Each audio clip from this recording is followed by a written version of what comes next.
Assalamualaikum warahmatullahi wabarakatuh.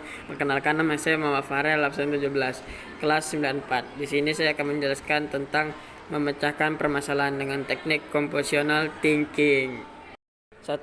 Kompetisi atau competition. Kompetisi adalah algoritma yang digunakan untuk menemukan suatu cara dalam memecahkan masalah dari sebuah data input. Secara umum, ilmu kompetisi adalah bidang ilmu yang mempunyai perhatian pada penyusunan model matematika dan teknik penyelesaian numerik serta penggunaan komputer untuk menganalisis dan memecahkan masalah-masalah ilmu sains. Bidang ini berbeda dengan ilmu komputer, computer science, yang mengkaji komputasi komputer dan pemrosesan informasi. Bidang ini juga berbeda dengan teori dan percobaan sebagai bentuk tradisional dari ilmu dan kerja keilmuan. Menurut Computing Curricula CC 2005 yang diterbitkan oleh The Joint Task Force for Computing, kompetisi bagi menjadi 5 domain, diantaranya Computer Science C5, Software Engineering SE, Information System, Computer Engineering, dan Informasi Teknologi. 2. Teori komputasi atau computational theory. A. Teori otomata. Teori otomata adalah teori mengenai mesin-mesin abstrak dan berkaitan erat dengan teori bahasa. Ada beberapa hal yang berkaitan dengan otomata, yaitu grammar. Grammar adalah bentuk abstrak yang dapat diterima untuk membangkitkan suatu kalimat otomata berdasarkan suatu aturan tertentu. B. Teori komputabilitas. Teori komputabilitas bertujuan untuk memeriksa apakah persoalan komputasi dapat dipecahkan pada suatu model komputasi teoritas. C. Teori kompleksitas. Teori kompleksitas mengklasifikasikan persoalan sebagai persoalan mudah atau persoalan sulit. Maka dari itu, logika dan matematika digunakan dalam teori komputasi. 3. Pengertian berpikir komputasional atau computational thinking. Kemampuan berpikir ini erat kalinya dengan tingkat literasi digital sehingga siswa di kemudian hari dituntut untuk memiliki kemampuan analisis yang tinggi.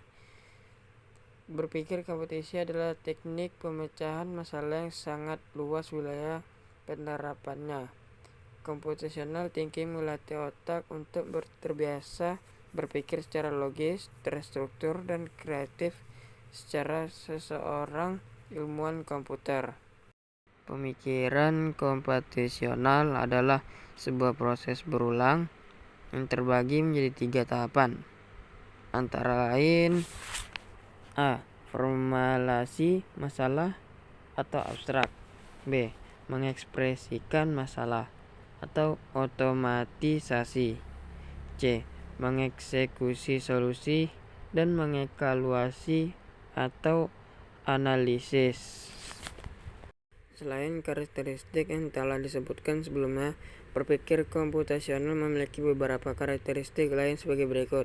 A. Identifikasi. Berasal dari kata identify yang artinya meneliti atau menelaah. Identifikasi adalah kegiatan mencari, menemukan, mengumpulkan, mendaftarkan, serta mencatat data dan informasi. Adapun cara mengidentifikasikan masalah sebagai berikut. 1. Pendefinisian masalah dengan jelas. 2. Pendefinisian secara objektif. 3. Kumpulkan informasi secara sistematik. B. Analisis, yaitu sekumpulan kegiatan, aktivitas, dan proses yang saling berkaitan untuk memecahkan masalah menjadi lebih detail dan digabungkan kembali lalu ditarik kesimpulan. Berikut cara menganalisis masalah. 1. Analisis informasi. 2. Generalisasi kemungkinan solusi. 3. Evaluasi solusi dan pilih. C. Implementasi solusi. Implementasi adalah suatu tindakan atau pelaksanaan dari sebuah rencana yang sudah disusun secara matang dan terperinci. Cara implementasi solusi yang telah kita rencanakan sebagai berikut. 1. Implementasi dari solusi. 2. Review dan evaluasi hasil keluaran. 3. Atur ulang jika dibutuhkan. 5. Metode berpikir komputasional. A. Dekomposisi. Dekomposisi adalah suatu proses dalam computational thinking yang berfungsi untuk membagi masalah-masalah dalam lingkup yang lebih kecil spesifik. Dekomposisi dilakukan untuk membantu kita dalam memecahkan suatu masalah yang kompleks. B. Pengenalan pola. Pengenalan pola yaitu proses untuk mengenali pola kesamaan umum dari masalah-masalah lain yang serupa dengan masalah yang telah ditemukan dari proses dekomposisi. C. Abstraksi. Abstraksi adalah melakukan generalisasi dan mengidentifikasi prinsip-prinsip umum yang menghasilkan pola, tren, dan ketertentuan tersebut. D. Algoritma. Algoritma bisa diartikan sebagai prosedur yang berupa langkah demi langkah. Bab 7. Membuat karya teknologi untuk memecahkan persoalan. 1. Sejarah perkembangan teknologi informasi dan komunikasi. Perkembangan teknologi informasi pada masa prasejarah dimulai dari tahun 3000 sebelum Masehi, yang pada saat itu ditemukan tulisan untuk pertama kalinya oleh bangsa Sumeria. 2. Fungsi teknologi informasi dan komunikasi. Adapun fungsi dari teknologi informasi dan komunikasi sebagai berikut. A. Menangkap, yaitu melakukan kaptur terhadap data dan informasi. B. Menyimpan data atau informasi. C. Mengolah. Fungsi mengolah dalam memproses data yang diterima untuk menjadikan suatu informasi. D. Transmisi, yaitu mengirim data dari suatu lokasi ke lokasi lain dengan menggunakan komputer. E. Mencari kembali, yaitu melaksanakan penelusuran untuk memperoleh kembali data dan informasi yang sudah disimpan. F. Menghasilkan, yaitu mengorganisasikan data dan informasi ke dalam bentuk yang lebih bermanfaat. 3. Tujuan utama teknologi. Tujuan teknologi informasi adalah untuk memecahkan suatu masalah, membuka kreativitas, meningkatkan efektivitas dan efisien dalam melakukan pekerjaan. A. Tujuan teknologi informasi adalah memecahkan masalah. Dalam memecahkan masalah, teknologi juga berperan penting di dalamnya. Pemecahan masalah di sini berhubungan dengan semua masalah yang terjadi pada manusia. B. Tujuan teknologi informasi dalam membuka kreativitas.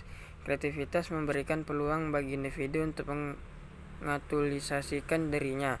2. Kreativitas kemungkinan orang dapat menemukan berbagai alternatif dalam pemecahan masalah. 3. Kreatif dapat memberikan kepuasan hidup. 4. Kreativitas kemungkinan manusia meningkatkan kualitas hidupnya. B. Mengimplementasikan computational thinking untuk memecahkan persoalan. Berpikir komputasi ditujukan untuk menyelesaikan masalah, bukan hanya untuk masalah seputar ilmu komputer, melainkan juga untuk menyelesaikan beragam masalah. Pada zaman dahulu, perhitungan dan komputasi umum dilakukan dengan menggunakan pena dan kertas, ataupun dikerjakan secara metal, kadang-kadang dengan bantuan suatu tabel. Cara mengimplementasikan computational thinking adalah dengan memahami masalah, mengumpulkan semua data, lalu memulai mencari solusi dengan masalah. 2. Karakteristik komputasi modern.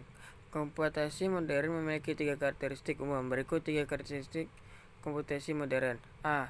Komputer-komputer terhubung ke jaringan yang luas dengan kapasitas bandwidth yang beragam. Komputer maupun jaringan tidak terdedikasi, hidup atau mati sewaktu-waktu tanpa jadwal yang jelas.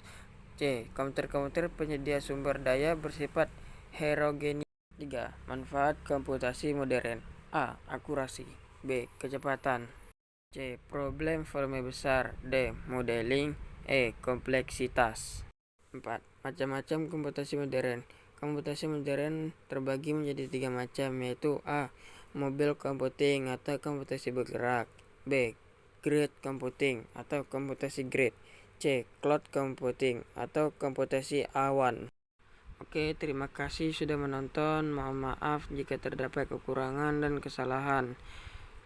Dan saya akhiri. Assalamualaikum warahmatullahi wabarakatuh.